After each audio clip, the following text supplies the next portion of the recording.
U svojoj širokoj ponudi nudi više od 230.000 različitih artikala preko 200 najpoznatijih svjetskih proizvođača za osobni, gospodarski te moto program. Kako bi asortiman bio prilagođen kupcima različitih zahtjeva, u Tokić ponudi kupcu se nude iste košarice u više nivoa cijena. Strategija asortimana zvana Good, Better, Best nudi kupcu da svoje potrebe zadovolji na razini 3 cjenovna i kvalitativna razreda.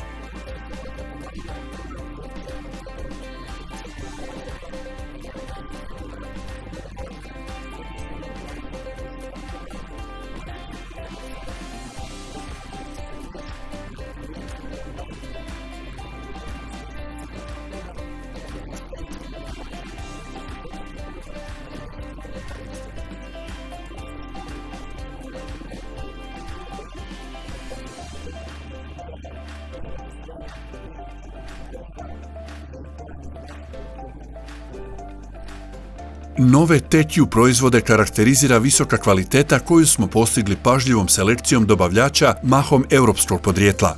Neki od njih su Zimmermann, Johnson Controls, Technorot i drugi. Sve to nastalo je kao rezultat zahtjeva tržišta za robom koja nudi vrijednost za novac.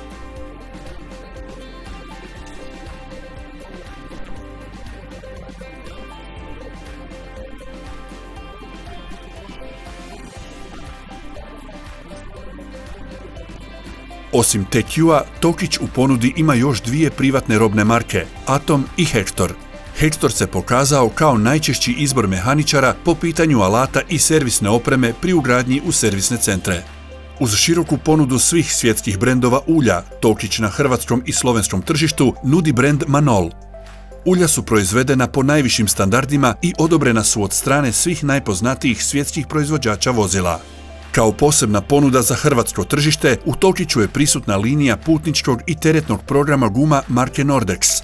U zadnje 2 godine Tokić je krenuo u snažni razvoj gospodarskog programa te već danas nudi kompletan asortiman u skladu sa zahtjevima tržišta.